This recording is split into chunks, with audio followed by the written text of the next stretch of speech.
It doesn't seem smart.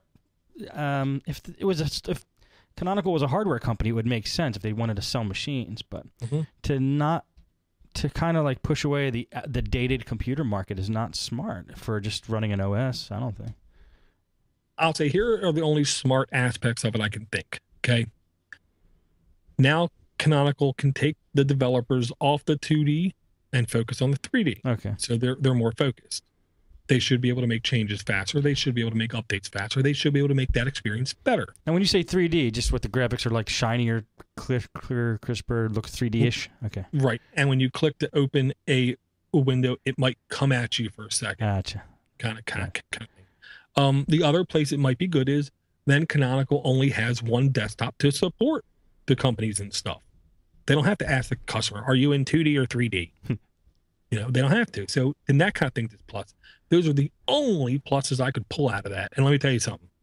I dug deep. I mean, I personally think it's a scarily bad thing to basically, to use a term from Jonathan, lock customers in that way. I see.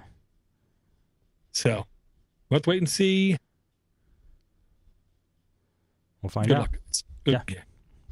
Good luck, guys. Okay. I saw this, and this is almost in reference to a link we had 3 weeks ago, I want to say, where there was the art magazine, the open source graphic magazine. Mm-hmm. That's what it is. Okay. There's going to be a GIMP magazine launching soon. There's an article over at omgubuntu.co.uk called GIMP magazine launching soon, surprisingly enough. It's basically just called GIMP magazine because that makes sense, at least. There's like only it. going to be, but they're stuck with GIMP now. They can't change the name, so just roll with it. You know what I mean? Yeah. They are going to only have 4 issues a year, and there is a call for content providers. So if you do graphics in any way and you use the GIMP and you want to just share what you learned, share what you know, or just share your artwork kind of thing, I'm going to ask people to not hesitate to go to blog.meetthegimp.org. I think you should submit something to her. In GIMP? Yeah. Dude, they're going to think a 5-year-old did it. I can't do no art. By the way, speaking of GIMP, I listened to Penguin Producer today, Rateos, and Ryan. Sorry, Ryan. Sorry, I'm thinking Uncle Bonehead. I couldn't remember his real name. And it was, they talked about GIMP. I learned some things about GIMP today. Great show you're doing over there, guys, at penguinproducer.com. I like it. Very, very cool. I will make sure that is in the notes as well. I'll say, I don't know anybody who knows more about media productivity in Linux than Teo, and Ryan's just a hell of a cool guy. Yeah, he was playing guitar in the show too. It was awesome. Yeah, he loves his music. Yeah. So Penguin Producer and passionate, another P word I don't know. Person. Something like that. Person. Yes, sure. Okay. The next one I want to bring it real quick. It's another GIMP related thing. Okay. One of the biggest gripes new users had to GIMP when they came from another graphics program that they knew already, like Photoshop. That they probably pirated anyway. Well, that they pirated. I know they pirated. You know they pirated. Exactly. Was the fact that the multi-window interface. Now, if you don't know what I mean, is imagine if you opened up your word processor, because everybody's opened up a word processor. But when you open up your word processor, you didn't get one window. You literally got 4 windows that were totally independent of each other. Right. And in one of the windows was where you went to open a new file. And in the other window was where you went to set the page layout. And then in the other window was where you went to set the printer preferences. And then in the other window was where you went to actually edit the content. You might find yourself getting lost in the interface. Maybe. Sure. I will say now in GIMP 2.8, in a lot of distributions, when you first launch it, you're going to get the multi-window. You have to just go to the Windows menu on the top and say single user. hit that, and then voila, like magic, you have yourself a single user instance of GIMP. And I will say, It looks great. the second I heard about it, I immediately on my work computer, because that's the only place I ever do graphics. I know I said do. The only place I do actually do graphics is at work. And it's usually super low level, like making a little 16 by 16 trash can kind of thing. You know? Yeah. And I gotta say, like butter, I was able to move around the interface much easier, I believe. Yeah, it's nicer. It's more clean. Yeah. And I'm going to throw this out there. Guys over at mintcast.org, nice guys, good cast, been doing it a while. They do also do their show live, so you can listen to it live and go in the chat and talk to them while they're doing the show as well. Mintcast.org. They said something that now I believe. If you notice, Steve, this article I said for hands-on testing the GIMP 2.0 and its new single window interface with screenshots and stuff. That's at Ars Technica. That's not at WeLoveLinux.com. That's not at, WeLovePenguins.com. That's not at DoorToDoorGeek.com. That's at ArsTechnica.com. Wow.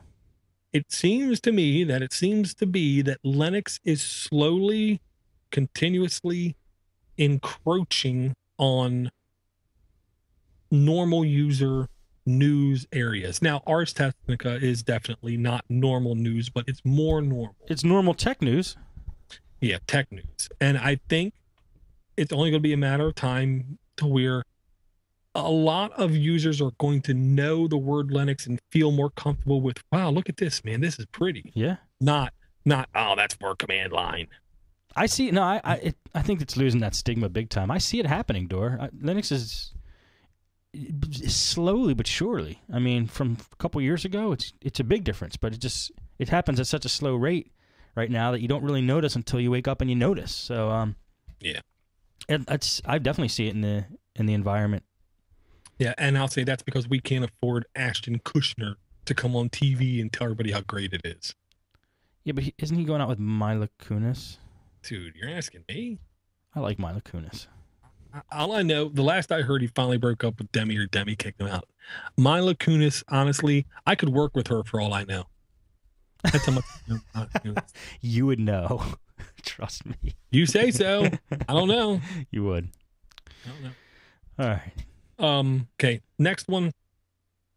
This might almost be perfect for the Raspberry Pi. Okay, super ridiculously lightweight GUI interface for email. Okay, right now in Linux we have the choice of going with something like the one I can't remember that works on the command line, that works pretty good, but it's a command line interface.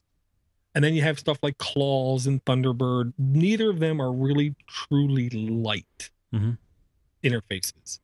This one looks light. It's called Geary. Now, stipulation. This is version 0.1. Not 1.0. 0.1. But it looks to me like a tremendous beginning. A usable beginning. I loaded it on XFC desktop over there, and it did everything I needed it to do. I didn't have any crashes. Worked fine. I love this kind of client for email. It's very, and I'll tell you what, you guys are gonna laugh. That's why I liked Outlook Express, and that's what this reminds me of. Well, yeah, I'll say there's something to be said for using a program that doesn't confuse you. Yeah. You know what I mean? And that's what I like about this email client. There's not extra bells. There's not extra whistles. There's not extra buttons all over the place.